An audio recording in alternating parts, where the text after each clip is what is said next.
Well, hello and welcome to PM Personality Profile. My name is Nana Ansakwa IV. You know it, Chief of the very little Republic of Akwemu, Edumasa. Now listen to this. From the bleakest of beginnings to a celebrated life at the apex of the banking industry in West Africa. Chosen from darkness. Now, if the children are not around the television, I want you to call them now to come and sit around the television. This is that interview that's going to stop the young man from traversing across the Sahara Desert and taking chances across the Mediterranean to go and get enslaved in Europe somewhere. This is the interview that's going to empower that young lady to say, no, I'm not going to sleep with you for grades, or I'm not going to sleep with you for opportunity in life. This is that interview that's going to let your children know that, you know what, life is about problems, and being alive is solving problems. And that if you don't have any problems, you might as well be dead. You will be amazed, you will be inspired, you will have goosebumps. It's unfortunate I only have an hour, so I cannot celebrate this woman's maybe career achievement. I'll touch on it. I'm just going to do lifetime achievement, because multimedia won't even give me the time slot. Otherwise, I would have done 3 hours here. So we'll have an hour and a half about good career achievement. It's amazing, it's inspiring, and I've always said that until the lions have their own historians, the tales of hunting would always glorify the hunter. And here we are with our own historian telling a beautiful African story. Don't go away. Talking to Abiola Bewa. You know it. When I come back, an inspiring story begins. Don't go.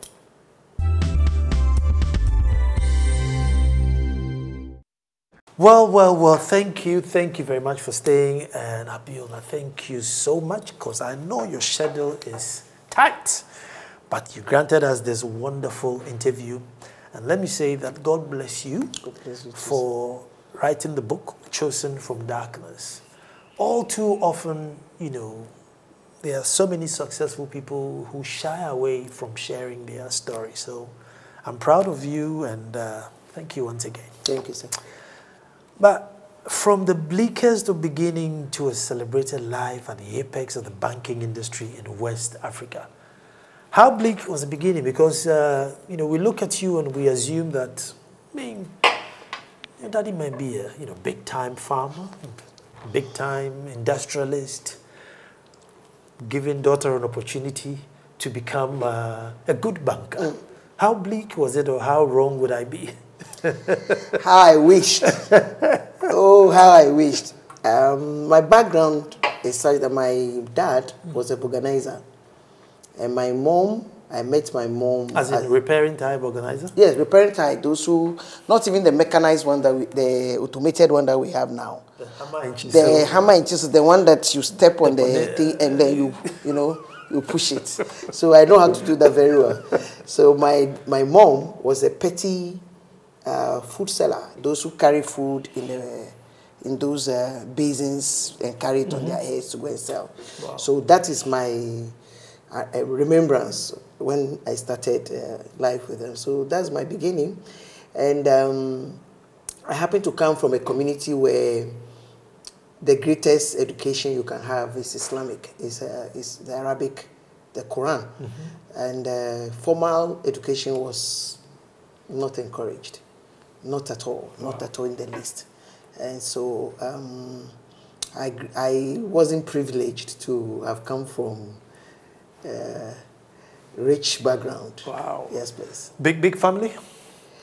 Yes, because we believed in polygamous settings. My dad had, my mom was the first wife, but along the line, my dad married 3 other women. So he had 4 wives. And the polygamous home was not that maybe my mom and her kids were in one house. It was all the 4 women in one dwelling. Minimum of 2 under the same roof. So it was a bit chaotic, but we survived.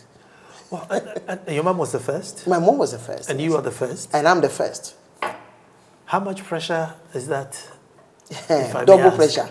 or triple pressure, because being the firstborn, I had to assume or take up the leadership role quite young. Yes, I had to assume that role, because within the local settings, the firstborn assumes the responsibility of the dad. If I were a man, if my daddy passes or had passed, I would have had to marry my stepmom. That's the understanding then. So being a lady, I assumed that role as young as within my teens. By 13, 14, I had taken up that leadership role. So it was a big responsibility for both the extended family and my immediate mother. Being such a traditional setup, I mean, you being a girl, I mean, they did not, but she's a girl and yes, she can't. They would have loved to frown at that, because for a girl child, you marry. So the boy who will still bear your name is actually the hero in the family. I must say that my dad liked me and decided to just put that responsibility on me. But there were few friends I know who would say, but this is a girl child who is going to get married very soon. So why do you give such responsibility? But he stuck to his belief. It was a bit abnormal, I must say. Because for a girl child, you must go and marry by age of 13, 14. By 16 years, you are gone. So my brother, but the difference between my brother and I think the age gap was about 4. Okay. So that's sort of like, it was given by default that I had to assume that role until I leave home. But because education came in and I wasn't getting married at the age of 16, then there was no need for me to then transfer power. So I held on to it. So I guess that education supported or helped me to retain that position. I must say your dad must have done really well to, keep you in education and keep you out of marriage.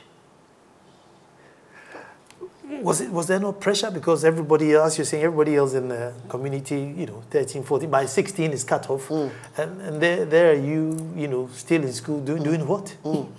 Seriously, my dad did well. And that's why my dad is my hero. Wow. I love my dad to bits. Because it's not just he telling me. I saw it and I heard it. And they sometimes leave him and come to me. The education in that community is only a boy child that goes to school. And even to school is to a minimum that will help you to trade. Most of them were doing money changing at the border. I don't know if you've traveled across the Veta region. You will see a lot of young men trying to change safer to CDs. Few were tailors. Few become teachers of the Islamic book, cleric, what we call the alphas. A few of them were traders. So you don't need education, really. Left alone a girl child that is supposed to be married and taken care of by the male child. So it was totally nonsense to everybody. So they mounted serious pressure on him. Sometimes even to my face, I know. So, but he was always like, well, I don't want Abiola to grow up and say, I took her out of school. But he was hoping and willing that I should be the one saying, I'm tired. Or no, I now want to do business. So as they were mounting pressure on him, he wanted my consent first. Whether you want to leave school. I wanted to leave school. So sometimes he would ask me, Abi, you still want to go? I said, yes, I want to go. And he thought that, no, he should rather back me. So for that reason alone, I celebrate him every day. Wow. So you did a Makaranta? Yes, I did Makaranta. And then after you went to formal school? Yes, I did Makaranta at an early age. Okay. By the time I was... So you've read the Quran? I finished the Quran. Wow. I can recite the Quran in my head. I was the first girl in that community to finish Al-Quran. Wow. And I was young among the boys, and so I was their role model. And so losing that role model to formal education was just too much. So they more or less... I mean, that's double pressure. Oh, yeah. The community fought my daddy. He couldn't go out. He couldn't go for functions because when he goes there, they won't even accept it. They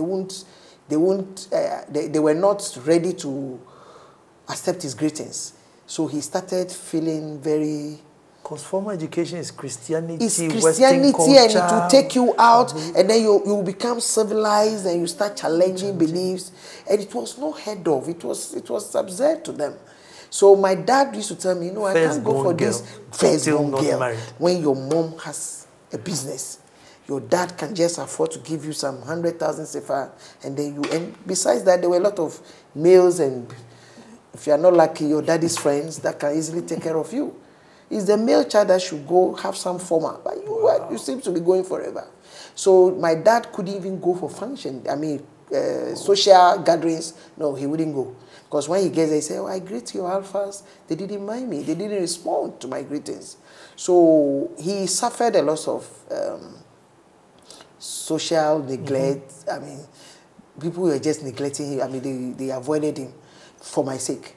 So primary school, your other cousins were going to primary school. Yes. Mom thought, well, if you're going to be in a house and misbehave, you might as well follow them. Yes, just follow them so that she can have peace with with the smaller ones. So let the house be peaceful.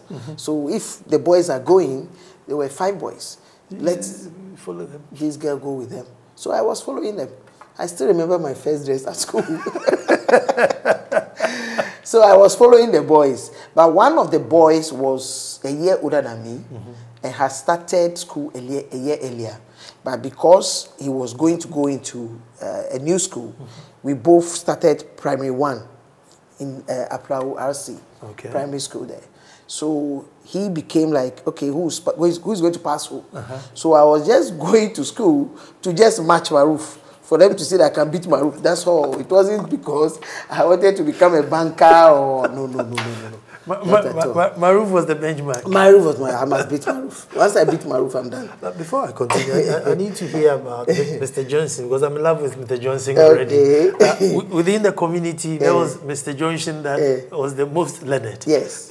The community, remember I said, school was not part of it.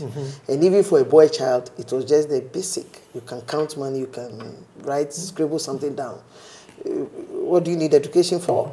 So, but there was a gentleman by name Mr. Johnson, tall, handsome looking, that was working with a company. And he used to dress up in brown khaki trousers and very smart khaki shirt, short sleeve, and wear his canvas on it. And he was the smartest looking gentleman in our community. And all the women will wake up in the morning and they will be like, good morning, Mr. Johnson. As he's walking past yes, as he's walking past the door. And then my mom will come and say, Abi, come, Marufat, come. See, Mr. Johnson, see how smart that man is? I said, yes. Yeah. If you go to school, your shoe will do ka. So you must go to school so that your shoe can sound. You see how Mr. Johnson is? And she did that religiously every morning.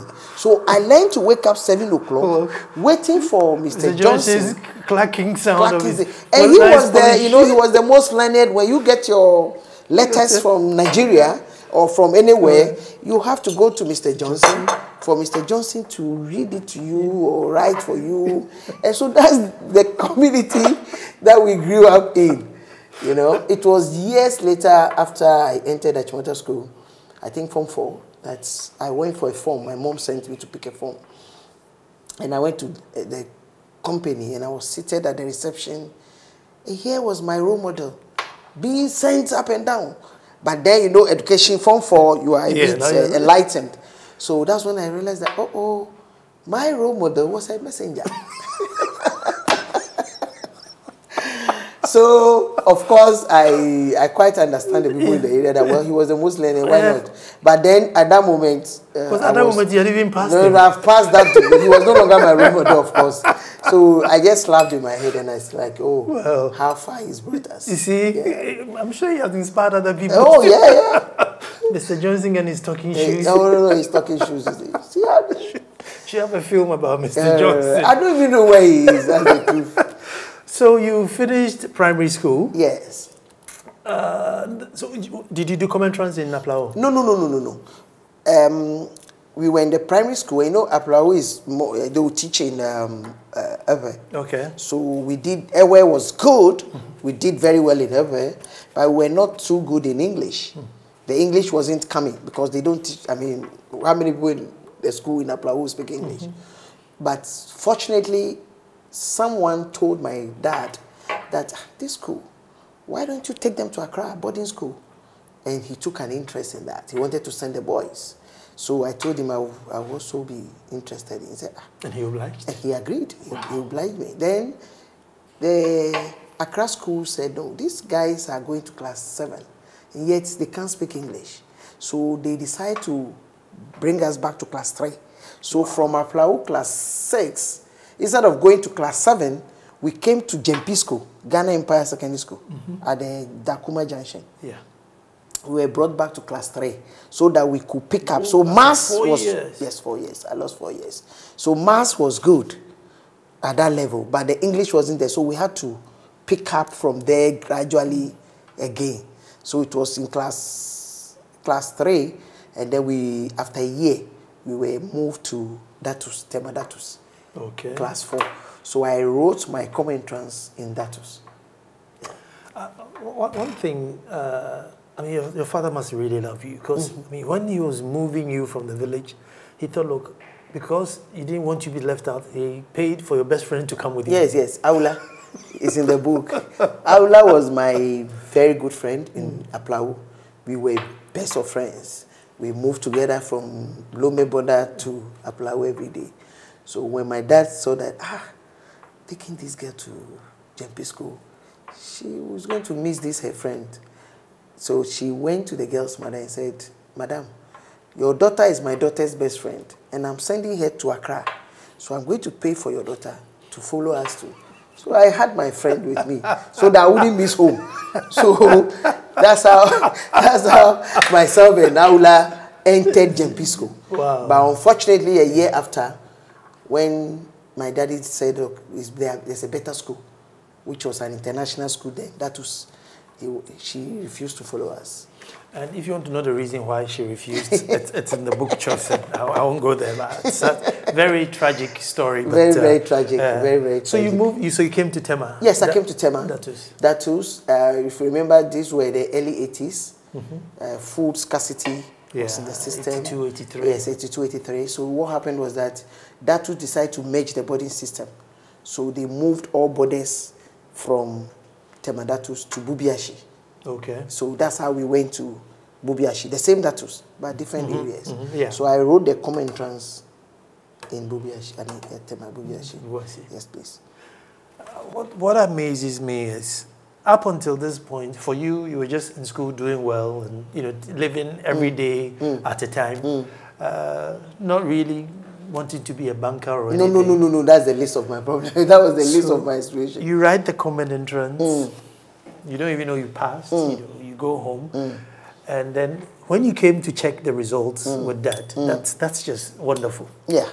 What happened was that when I finished primary school, after writing the exams, I wrote the exam because they said we should write common entrance.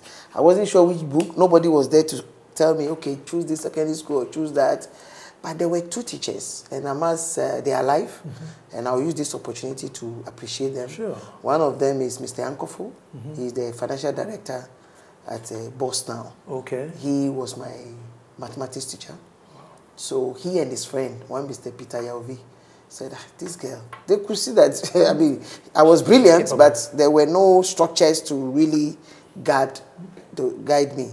So they chose the 3 schools. Achimota School, in France, mine, and I think Laboni. So they had hope for you? Oh yeah, they had. And they put those structures there for me. So I knew they chose something, but I wasn't interested. Because remember, I was supposed to be going back after primary school. So after primary school, I was supposed to, because I told my dad, the promise was, let me finish primary school. Then I go to support my mom. So the willingness or the interest to come to secondary school wasn't there, but they chose it. So after school, we went back to home. I went back to Lome. We were doing our things, supporting the old lady. Then school resumed in September. And so Dad had to bring the boys to Tema, to Bubi Ashidatus. So I decided to follow and just see them off one way or the other. So when we landed in Bubi Ashi, the women, the accountants, and all the proprietor's wife were pouring powder all over my body, excited. And so the old man asked, what is the problem? They said, you don't know, your daughter did so well. She got this, she got that, 272. So the highest was 274. 274 that year. Very high. Yes, very high. So my dad was like, you got to say, what does that mean? He said, she's going to go school. They chose. So that was when the teachers told me, we chose Achimota School for you. So how do we get to Achimota School? I wasn't ready. I had just come to see my old man off. So they said, no, but you have to go there because their short school has resumed. So how do we get there? They said, okay, you are in Bubi Ashi now. Go to Bubi Ashi station. Pick a car. There's, you know, those bone shaker. You pick the bone shaker from Bubi Ashi station to Kaneshin. Get off. From Kaneshin, you take Achimota. When you get to Achimota, you get a taxi going to Achimota School. That was the direction. So we went. So when we got to the school... Is this for real? For real! School had resumed. They had resumed. Achimota had resumed for 2 weeks. But this wasn't part of the plan. This was just to drop the boys at school. Yeah, but the noise in Datus, the man didn't have a choice. Well, let's go and see what's happening. Let's go and see what is happening. Because the teachers were on him that your daughter has done well. So taking me back without going to see what they are talking about, even though I didn't know what they are talking about, he too didn't, we decided to go. So when I got there, the list at the Achimota administration was up there. So I went and stood there, he too was standing, and then we were looking. And then we saw the name, it was the second on the list. So they said, he said, hey, that's my name. But I didn't know where to go. He didn't know where to take me. Then the man came out called Mr. Duncan. Said, what are you doing here? Because he saw that we had kept long there. And I said, that's my name. He said, you are now coming? And if you remember those days, you have to, when you get the admission, it's not just getting the admission, you must have admission fee to show that you really are coming. And it's usually time-bound. Because after that time, it means that you are not interested, so they'll take it away from you. And this is Achimota. This is Achimota School. All the old boys and the big cronies would have been in there already. Daughter of a mechanic or a organizer coming to... Who doesn't even know where Achimota is? With all the people waiting to get... So this man said, hey, you are now coming. I have paid. Because I was wondering that this girl has this and she hasn't reported. Somebody's going to take it. So he took his money. So she paid to block them. He paid and blocked it and brought the receipt to us. That is faith. Without knowing me from Adams. And that is the essence of this book. Tell you to take a quick break and come back.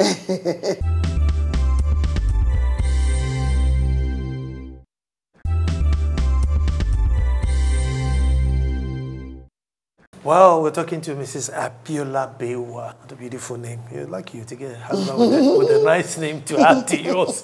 Mrs. Abiola Bewa. And I told you that, you know, this is one of those conversations where you need the children around.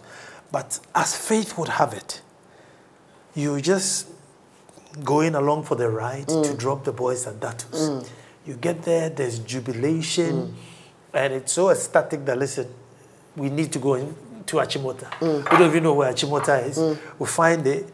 And as faith would have it, Mr. Duncan had paid to block. Yes, Mr. Duncan. Is he alive? No, he's not. He died whilst we were in school. He's an old man. And he's just a clerk who used to, you know, roll papers. The examination papers. Examination papers. Yeah. He was like, I mean, what today we'll call secretary or messenger.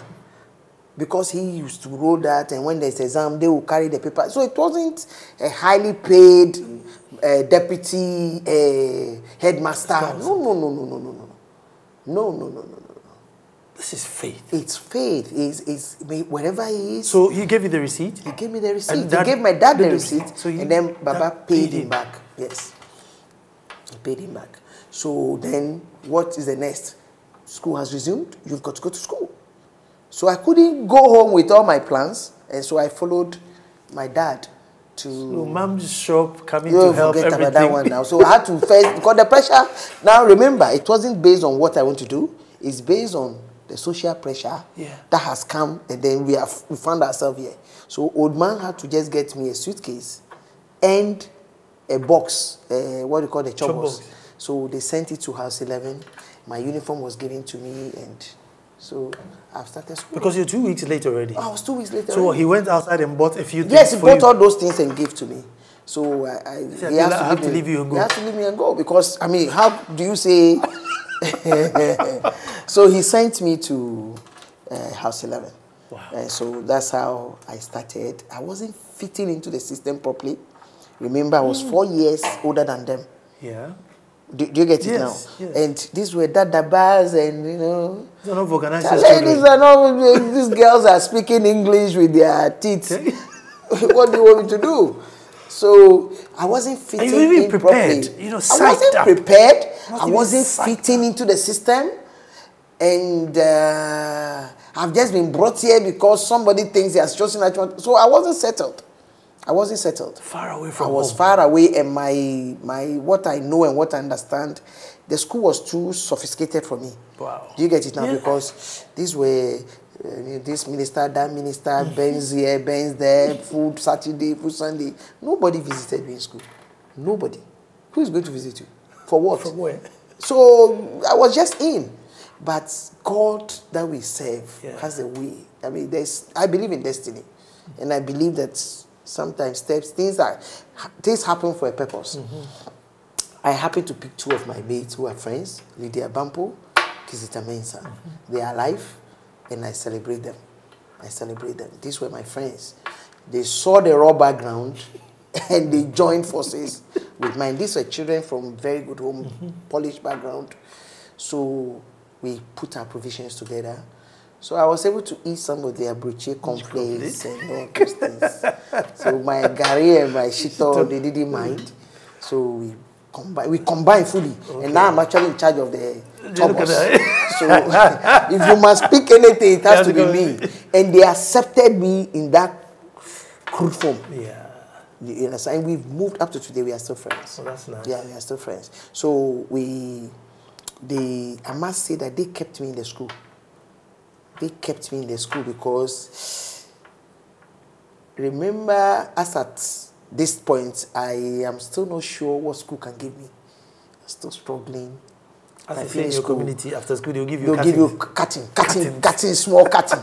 So I wasn't really, after all this, you're just going to cut a piece of paper. Going to cut a piece of cutting. They'll just cut it and give to you. And right, Abiola Marufa Tijani has graduated from Ford. And so what? They don't even add money. Sure, you know. So I wasn't too settled. But these friends of mine kept me in the school. They shared with me, go home with me. I will show you a picture where I spent holidays in some of their homes. Wow. But there were also people who were just my housemates, but their mothers went the extra miles.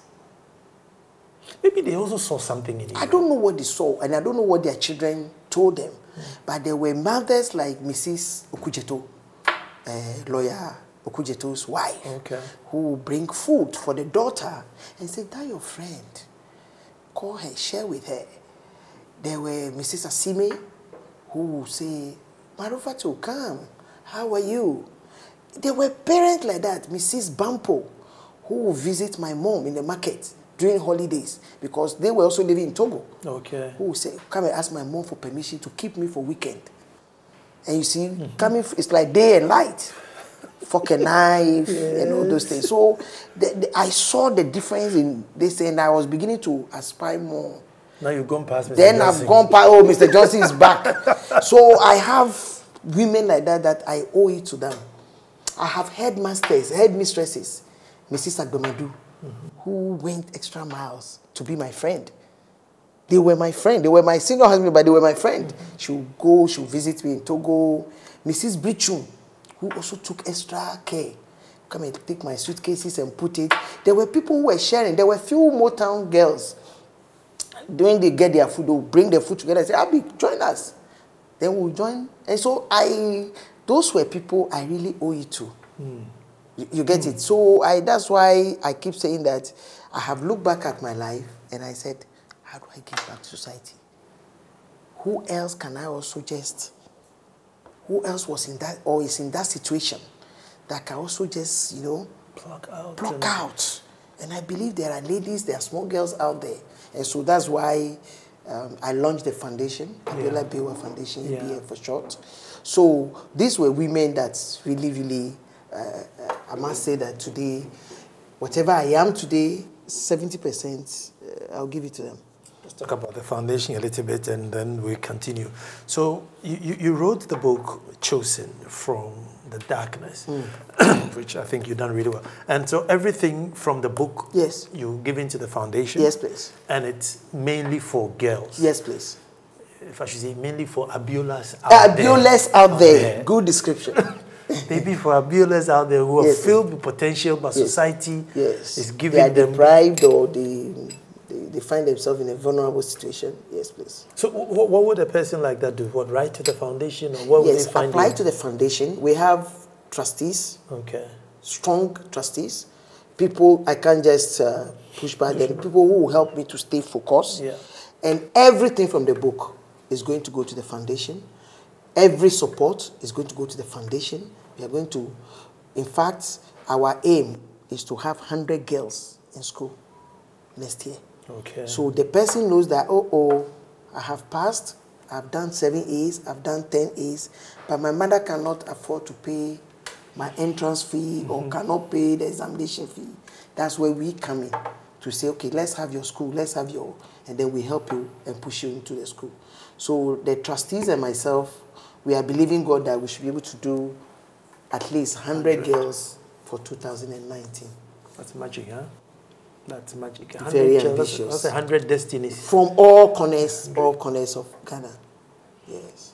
In any age criteria or just anybody without... Anybody from primary to entry university, not into the university. We want to say that anywhere from primary to university. Because most of them are one-offs. Yeah. So, for example, we heard of a girl who has 7 A's, but needed 5,000 to go to university. So we'll give you. Enter the university. Government has a lot of support system. Then you take your way there. We had a girl in Tishi who needed 50 cedis. So we are paying your examination fee. Write your exam, take it out from there because SS is free. It's like a key. So it's a key. It's a key that we are giving so that we can give everybody. Perhaps if we grow bigger, we can even add more support than it. There's a lady we met who said anytime in her village, men says they don't go to school. That is 5 days, 6 days out of a girl child school. That girl cannot be said to be doing well. No. So what we want to do is to say, okay, how do we support them? We've identified a kind of woman tissue that we can give them, for which we are told that they could use it for 2 years. Okay. So when that happens, you don't need to stay out of school. So I'm now going to work on bringing that and then distributing to these schools. Yeah. That, for example, will keep the girl child in school. We are also thinking that, okay, what about girls in the villages? We have NGOs like Obapa that we think that they can become life coaches for girls. In fact, I went with them to Asogli Festival and spoke to girls who have dropped out of school. And I shared my story with them. And Nana, you should see their eyes. A lot of them are willing to go back to school now. So we can also partner these kind of NGOs to reach out to the girl child. So those are the few things that I'm hoping that we can achieve. I was going to come back to, Daddy losing the job and you struggling through Achimota. But from the point that you just raised, I know one of your beliefs in gender equality is that don't just put the woman there because she has a pair of breasts or she wears skirt, but she must be capable. She must be. So it leads to you saying that, look, the girl shouldn't be dropped out of school and then in the end you just pick her as a gender balance, but she has to build herself to compete. Capacity. Yes, please. So that when they say there's a woman, it's not because it's a woman, but capacity. It's a qualified woman. Yeah. Yes, please. I believe in that. I believe in equality. rather than equity. Yeah. What I hear currently from both women advocates and politicians is what we call equity. So I'm picking 10 people, I need 3 women. So even if you are half cooked, we put you there. Put you in there. If we continue on that road, we will always be secondary to the male child. So what I always advocate for is that let's help the girl child. Who is very capable. Who is more than capable, who is willing. The most important word here is willing. Let's support. Let's just have our hands at their back. Push them into the system and let them also stand on their own. So that when government says, I'm looking for Minister of Finance, and they want to consider 5 people or 6 people, the 3 women in there are actually qualified. You get it now? They are not there because we needed women to just, flavor the tea. So they just push us in there. We shouldn't sing that song. Yeah. And I think that is one thing which we should avoid. What we call the gender advocate. We can fine-tune the message well by saying that give us support from the ground, because it all have that ripple effect. But if we keep thinking that, oh, don't worry, keep bringing it, you can drop out of school, you can even stop school. When there's going to be a position or there's going to be an opening, we will just look for few people. I don't think we should do that. No. Recently, we were looking for females on our board. Trust me, we struggled. Males, CVs, people have improved themselves, but we struggle with the women. Yeah. So the question is, we've been crying, women have been crying. We want position, we want to be seen, we want to be heard. Where is it? If we are not there. Today, I must tell you that our problem as women is no longer men. I'm a living testimony to that. It's not that there's a male, there may be few hitches here and there, but I don't think there's any male holding the gun to our heads and saying, don't move. I don't know if you get it. Okay. Government has done enough awareness, but I'm saying that we need to prepare our girl child to stand toe-to-toe with the male child. So first, Form 2 first term, that finances are bad. So how do you manage to finish school? Because mom also can't support. Yeah. My dad had helped me in. So first Form 1 was good. Form 2 first term, the business went into serious challenge. He lost everything, and so he told me, well, things are difficult. So it's either I dropped out or I find myself doing something. So in the course of that, I started selling. Michael Jackson chewing gum. Yes, Michael Jackson chewing gum. I started selling sweets. For those who don't know Michael Jackson chewing gum, what are Michael Jackson chewing gum? Michael Jackson chewing gum was a chewing gum that came in with Michael Jackson's pictures in pieces. Okay, like a puzzle. Like a puzzle. Correct. That's in fact the word. So you want to build a Michael Jackson's face. So you need to buy the various chewing gum until you build that. So people will buy the chewing gum and somebody will get an eye. Somebody will get a head, somebody will get a nose, and they were building it to show that they have a full face. If you remember, in the early 80s, Michael Jackson was everybody's. In fact, we used to copy his songs into a book. And we'll be singing it instead of reading our books. So it was a role model for everybody. So that was what I started with. Along the line, I sold so many things. I sold cigarettes. I sold everything when I get home. Wow. I also helped my mom anytime. While you were in school? Yes, I was in school. And you were supporting your younger siblings? Yes, I have to. I have to because, you remember I told you I was in the university. I was in the secondary school. Yes. I had seen the difference. My brother after me is a male. He was in, I think, Keta Secondary School. So by then, I had started supporting them, paying school fees for everybody. So you knew they had a chance if they finished school? Oh, yeah, I did. I didn't leave anybody behind. Nobody. The girl after that one is a PhD holder. Wow. Yeah. I didn't. And your brother is an engineer? My brother is a full engineer. He's the plant manager for VRE. I have to stop and say hello to him. No, you will meet him. You will meet him. I have to stop and say hello He's a full engineer with a double master's, double degree. Wow, I'm going to take a quick break and come back and find out where that determination came from. Don't go.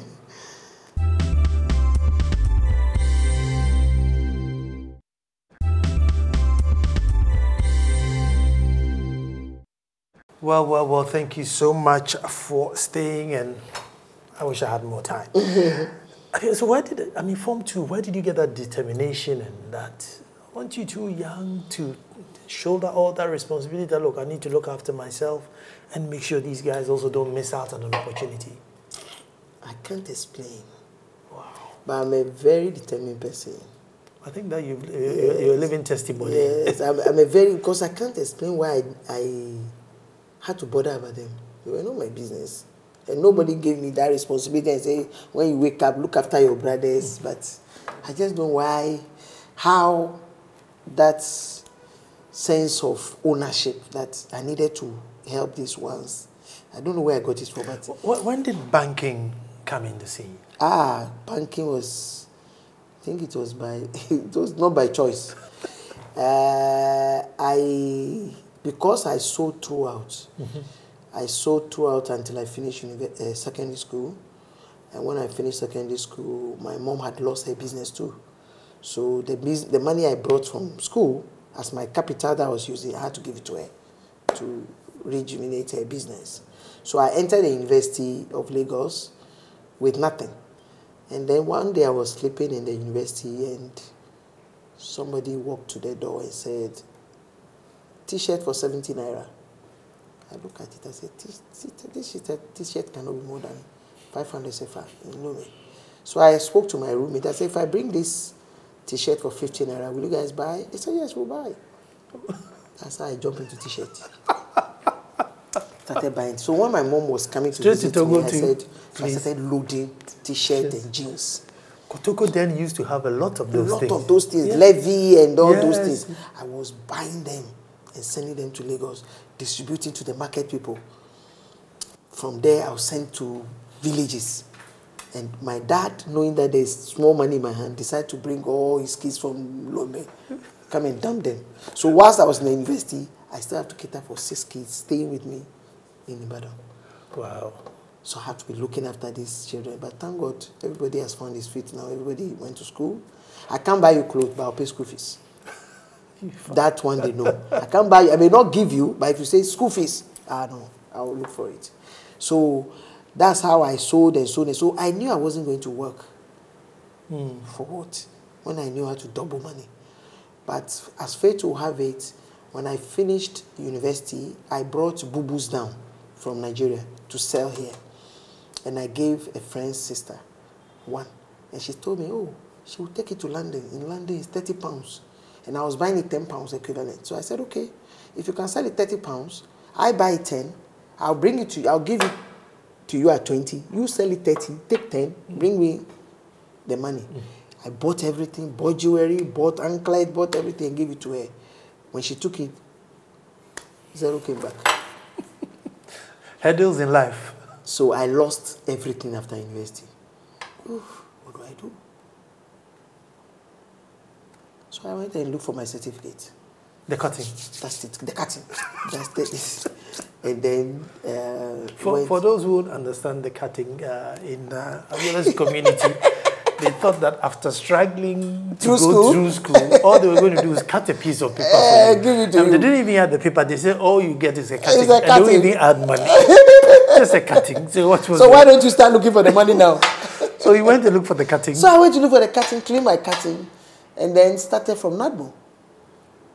Because that was the only place that was recruiting people. You know, they were doing all these, how do you call it? Anytime there was drainage in Accra, they had a name for it.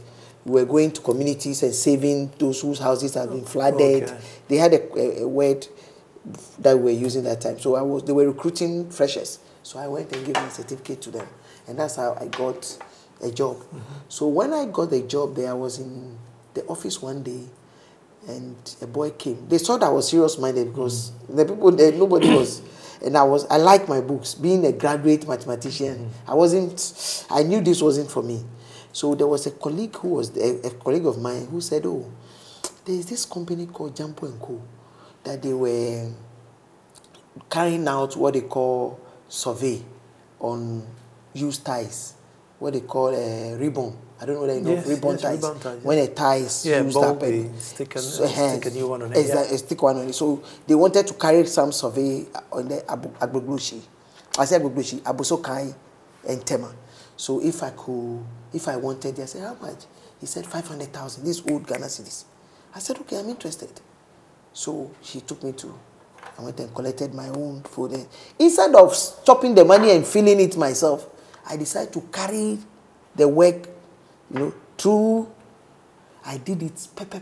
So when I submitted, the company called me and said, out of all the people we gave it to, we could see that yours, you did it. You actually went to the field to fill that thing. I said, yeah, I didn't know. They said, all your friends spend the money, but you did your work. What did you read? I said, I read actuarial science. He said, what is that? I said, mathematics. He said, oh, I have a lawyer who is looking for somebody with accounting background but mathematics degree. I said, I'll read, I can do it. So from there, from 150 cedis, 150,000 then, I got a job with Ben Angel. Nana, that night, I read accounting book. Went for the interview and I passed. Strong like man. I read it. Tomorrow morning I'll be an accountant. I did accounting in the university, but I wasn't an accountant. Yeah. So I read accounting. I went for the interview and I passed. So they gave it to me. So I was doing that and I was doing the mass work because the partner wanted me to support them in their mass assignment. So I did that. So I got a lot of good money, moved from my bedroom chamber, to a flat in Regimanuel.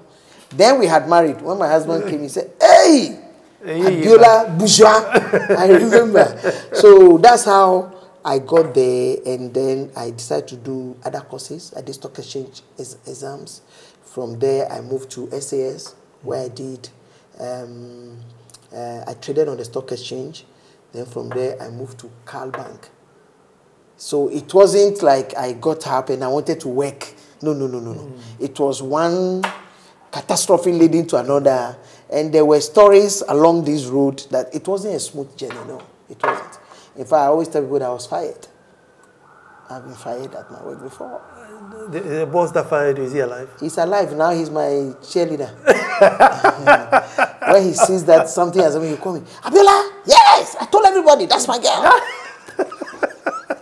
I told everybody, that lady.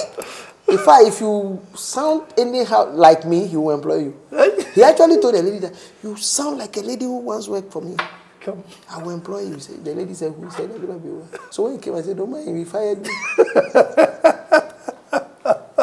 So wow. It's been a journey, and I remember when I was fired in December, I think so. I was fired in December, and by March, I didn't know anybody in Carl Bank. I just walked in there. And the woman, the HR manager was in a meeting, and when I got there, they gave me a seat. They said I should drop the CV. I said, no, I want to have a one-on-one with her. So when I gave her the CV and she asked me, what did you read and everything, she said, I don't know, I like you. So I'm going to put you on 2 interviews. And the very first one, it was, I think, Treasury. So that's how come Mr. Frank Edu of Carl Bank gave me opportunity. I have 2 minutes left, so I want to find out, I mean, being the boss of the bosses, do you have to be extra strict, being that you're a woman? Do you find that you have to be extra strict? I mean, you're running 6 countries? You don't need to. You don't need to. I think as a leader and as a woman leader, I believe... Bear in mind, Abiola is the CEO of West Africa, United Bank of Africa. Yes, please. So he's looking after 6 countries. Yes, please. All UBAs. Yes, please. Wow. Yes, please. I think as a woman leader, one of the... The organizer's daughter. The organizer's daughter. Did they know that before they gave you all this? No, they didn't know. No, they didn't know. These are stories that people Few people around me know. No, but even if they know, they can't come. No, they cannot. It's rather make them as look at me and say, okay, now we understand why you are strict. I think as a leader, your principles and values, you cannot compromise on it. And I believe that my stories so far, defined who I am. Yeah. You don't compromise on your values. You have sense of ownership. You take the job as your own. And I think that as people work with me, they were beginning to see that, okay, there's result. Now they are happy and they buy into it and they celebrate you. It doesn't come easily. Is Daddy alive and are you still close? Yes, we are still close. He left here 2 days ago. My dad is alive. He's about 82 years now. Wow. Yeah, he's getting to his 83. But He must be proud. I hope so. He hasn't got an option. He hasn't got an option but to be proud. I know he's happy, good. and I think he's proud too. Folks, I told you that I wouldn't have enough time, but I definitely urge you to... Where can we find the book? It currently is on Amazon, and it's also in all UBA branches. Okay. Yes, please. So nationwide. Nationwide. All UBA branches. It's called Chosen from the Darkness. Yes, please. And subtitle, From the Bleakest of Beginnings to a Celebrated Life at the Apex of the Banking Industry in West Africa. I haven't even done a quarter of it. And yet I'm sure you're inspired just as I am. Yes, get yourself a book, because every penny that you get would go to some Abiola out there. Thank you so much. Thank you, Nana. God bless you. Until I come back to you with a different personality, thank you so much for watching.